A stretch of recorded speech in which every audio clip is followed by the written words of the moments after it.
But an NFL team who happens to reside in Cleveland made an interesting roster announcement that they leaked out. This comes amid NFL teams whittling down their rosters to the 53-man number from 90. We had some interesting developments out of Northern Ohio, so if you've not been following, why would you? You could be like the king of the Poindexters to pay attention to roster cuts before the season. So we have learned now that the Brownies are shopping their backup quarterback, Jameis Winston. At this point, they have kept not one, not two, not three, but 4 quarterbacks. Now, they're not going to use 4 quarterbacks by the time the season comes around. There's even noise that the Chargers, holy Jim Harbaugh Batman, are interested in Winston to be a backup to Justin Herbert, although nothing has come down the pike at this hour. If something breaks overnight, we'll let you know. But don't bury the lead, my man. It is all about the reality that Jameis Winston's name has come up here. A top backup quarterback, in theory, for the Cleveland Browns, and his name is being tossed out. Let us discuss.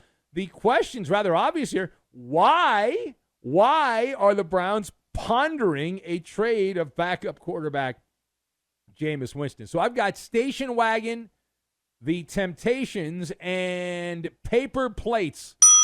And we will combine all of these things together, and we are going to punch you in the schnoz is what we're going to do. So, when you answer the question why, when you examine the question why, you start connecting the dots backwards.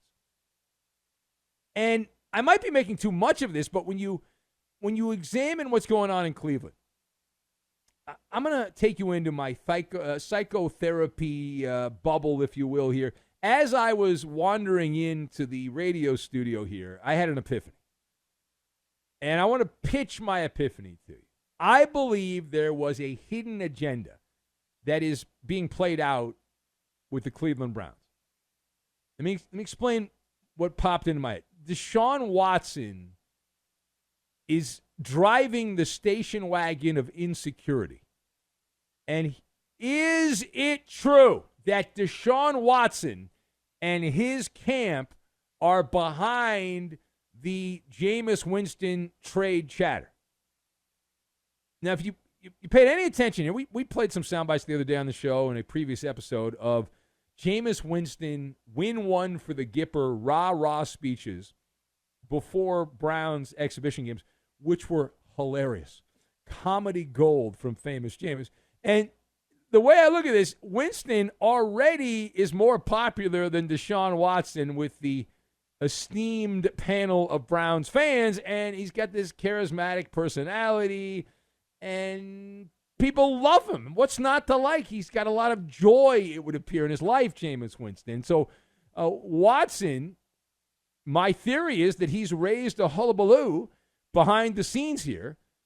Now, what is my evidence? I have indirect evidence. I know the Browns let Joe Flacco exit stage left after that Cinderella run at the end of last year, and he went to Indy. Flacco wanted to stay in Northern Ohio, but the Browns didn't bring him back. And the reason they didn't bring him back is because he had become a folk hero, and Deshaun Watson was uncomfortable with his popularity among the fan base and didn't want to have to worry about Flacco breathing down his neck. Well, history's repeating itself a bit. Jameis Winston, not that he lit the world on fire in the exhibition games, but he was signed by the Cleveland football team for the very specific purpose of being Deshaun Watson's backup.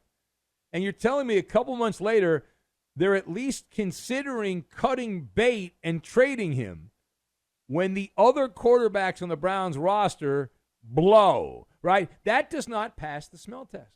It doesn't. So I look at that and I say, whether they trade Watson or not, the Cleveland Browns are trying to reassure Deshaun Watson that, hey, we have affection for you and do not be jealous. We'll even think about trading this guy for a late-round draft pick. All right, page 2. We go now to the injury tent. Miami. And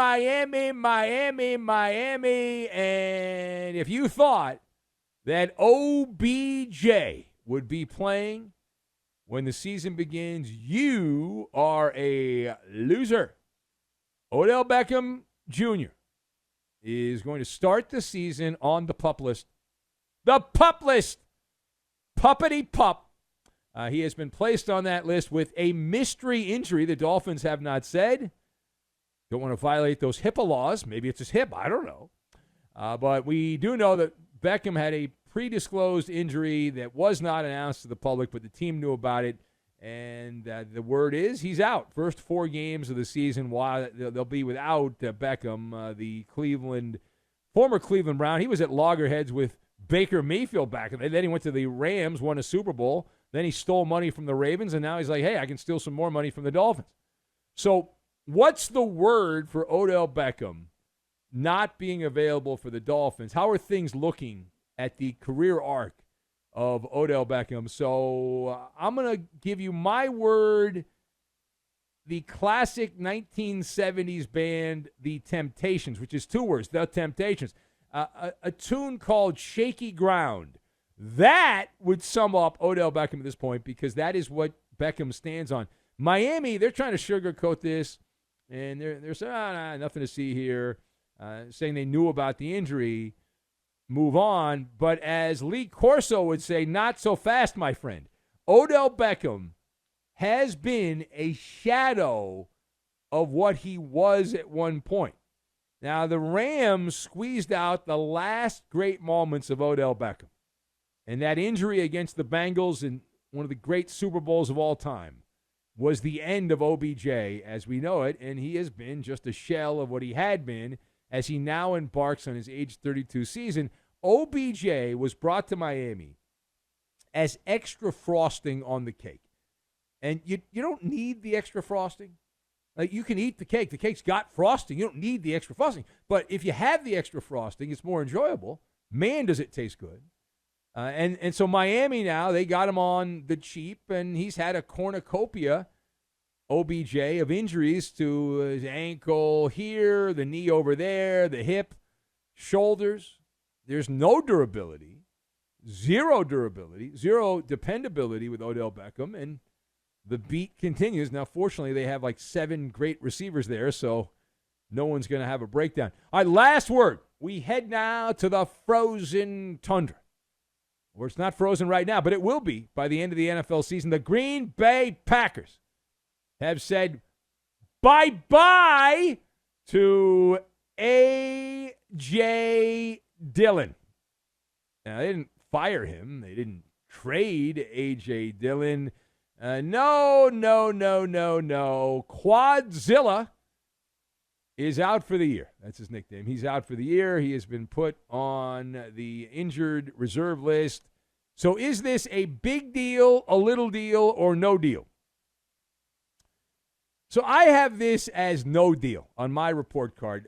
As A.J. Dillon, I don't know if you know about this or not, is a running back. Right? Now, he had a stinger injury. He is a running back, and they are the paper plates of the NFL. Now, the paper plates are, you go out to a nice barbecue. It's Labor Day weekend coming up. You go out to a nice barbecue. You have some greasy barbecue. You have some corn on the cob. You have a little mac and cheese. And the plate gets soaked because it's a really good meal. And then when you're done with the paper plate, you throw it in the garbage, unless you're an animal, and then you just throw it on the ground. But either way, running backs are disposable. That is the greyhound position. Players regularly, what do they have? They break down. They are injured. They take gratuitous cheap shots, hits, whatnot, all kinds of different injuries, soft tissue injuries, you name it. And so rarely do you make it through the entire season with a healthy running back. And Green Bay had already filled the void. They think they did. They brought in Josh Jacobs, late of the Raiders from Vegas. And so the Packers will be okay. They'll be okay. Now, will we hear ever again from A.J. Dillon? He's young enough. He should bounce back at some point. But it'll be a while before we hear the name A.J. Dillon again.